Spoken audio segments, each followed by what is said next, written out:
Les soft skills, ce sont des compétences comportementales. Donc en fait, elles dépendent de la situation dans laquelle on se trouve.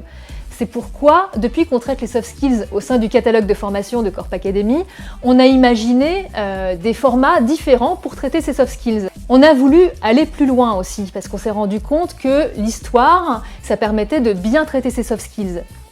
Donc c'est ce qu'on a fait avec Suspect. C'est donc une série en 3 épisodes et qui est aussi une série interactive où l'utilisateur va faire ses choix. Et pourquoi l'histoire? Pourquoi le récit? Parce qu'on sait que ça éveille la curiosité et ça suscite des émotions. Et en fait, on sait que l'ancrage des connaissances se fait mieux quand on a une émotion qui est associée à un élément donné. Le récit, ça permet aussi de créer des personnages. Et donc là, on a un suspect différent à interroger par épisode. Et donc, ça nous permettait de créer des profils différents et d'avoir une large diversité de comportements et donc de soft skills à traiter au sein de cette série.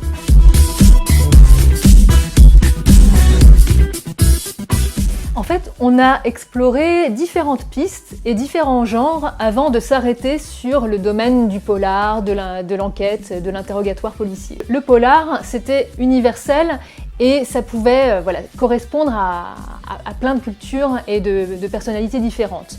Mais aussi, le polar et l'enquête policière, ça permettait de traiter vraiment très bien les soft skills.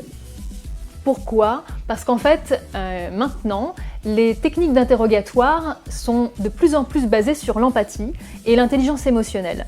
Et donc, on a creusé dans cette piste-là et on a trouvé pas mal d'infos intéressantes sur les techniques d'interrogatoire. On a fait tout un listing de ces techniques-là qu'on a fait correspondre aux techniques des soft skills qu'on traite dans notre catalogue de formation et on les a rapprochés et ensuite on a créé toute l'histoire à partir de tous ces éléments clés en fait qu'on pouvait rassembler.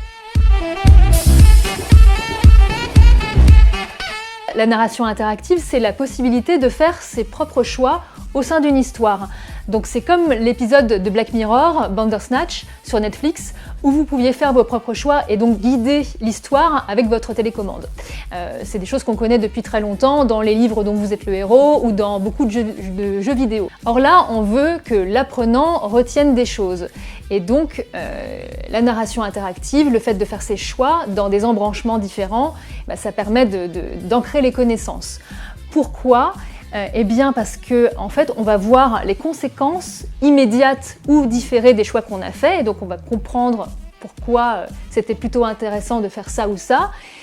Aussi parce que ça permet de maintenir l'attention, et enfin parce que faire ces choix, c'est aussi parfois se tromper, et on sait que l'ancrage des connaissances, ça passe aussi par l'erreur. Quand on se trompe, on se dit tiens, pourquoi je me suis trompée? Et on a tendance à s'en souvenir mieux. En tout cas, moi j'ai adoré travailler sur ce projet toute cette année. Déjà parce que travailler sur la narration interactive, c'est vraiment passionnant, mais aussi l'univers de l'enquête et du polar, c'est quelque chose que j'aime beaucoup à titre personnel.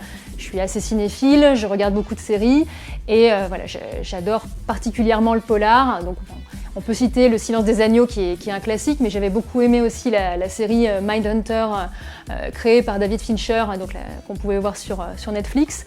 Et j'aime aussi beaucoup des polars plus classiques de réalisateurs comme Sidney Lumet ou Michael Mann. Et donc travailler sur ces histoires-là d'interrogatoire, c'était vraiment un plaisir.